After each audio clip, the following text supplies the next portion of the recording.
Hi friends, இப்போ நம்ம சிறகடிக்க ஆசை பார்க்க அப்புறம் சிறுகடிக்க ஆசையில் வந்துட்டு ரொம்ப ஹாப்பியாக இருக்கார். யாருன்னு பார்க்குறீங்களா? நம்ம முத்துவும் மீனாவுங்க. ஏன்னா அவங்க ஃபோனில் ஃபோட்டோலாம் எடுத்திருக்காங்க. இவங்க கல்யாணத்துக்கு ஃபோட்டோவே எடுக்கலேன்னு சொல்லிட்டு ரொம்ப ஃபீல் பண்ணிட்டு இருக்காங்க.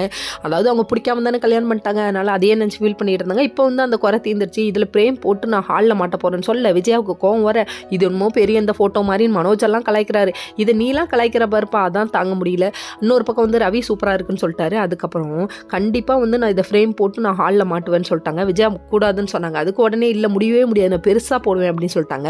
அதுக்கப்புறம் எல்லாரும் கொஞ்சம் ரொமான்ஸ்க்கு போயிட்டாங்க. அதாவது முத்து மீனா ஒரு பக்கம் ரொமான்ஸ் பண்ண, இன்னொரு பக்கம் நம்ம ரவியும் நம்ம ஸ்ருதியும் ரொமான்ஸ் பண்ணிட்டு இருக்காங்க. அதுக்கப்புறம் ரோகிணி வந்து கணக்கு பார்த்துட்டு இருக்கும்போது நம்ம மனோஜ் என்ன பண்ணுறாரு, தூங்கிட்டு இருக்கும்போதே மசால் தசன் வளர்றாரு. அதாவது ஆர்டர் எடுக்கிற நினப்புக்கு போயிட்டாரு. அதுக்கப்புறம் எழுப்பிட்டு கேட்டதுக்கு ஒரு கடையில் போய் இது மாதிரி சாப்பிடலான்னு பிளான் பண்ணேன், தனியாக சாப்பிட மலைச்சிக்கிட்டு தான் நான் வந்துட்டேன் அப்படி இப்படின்னு ஒரு கதையை அப்படியே சுற்றி வளைச்சி மூக்க தொடுற மாதிரி சொல்கிறாரு.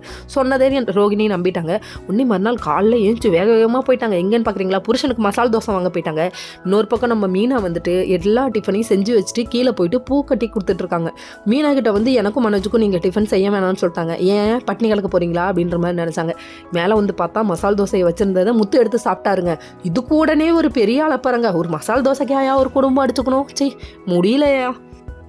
அந்த டைம் பார்த்து அண்ணாமலை வர, உருங்க ஒரு தோசை தானேங்க, நாளைக்கு வாங்கிக்கலாம் அப்படின்னு சொல்லிட்டாங்க. ஆனால் அதுக்கப்புறம் விஜயா இருந்துட்டு பெரிய அமர்க்கலமே பண்ணிட்டாங்க. ஒரு தோசையும் வேணே தான் எடுத்து சாப்பிட்டாங்க. இருந்துச்சு சாப்பிட்டாங்க. இதில் என்னையா இருக்குது? ஒரு சாப்பாட்டுக்கு போய் இப்படி அடிச்சுக்கிறீங்க. இந்த ரோகிணி பண்ணுறது ரொம்ப ரொம்ப தப்புமா. வாங்கிட்டு வந்து ஹாலில் வச்சா யாராக இருந்தாலும் எடுத்து போட்டு சாப்பிட தான் செய்வாங்க, ஓகேவா?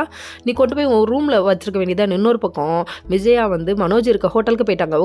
ஓகே ஃப்ரெண்ட்ஸ், நெக்ஸ்ட் வீடியோவில் பார்ப்போம். பாய்.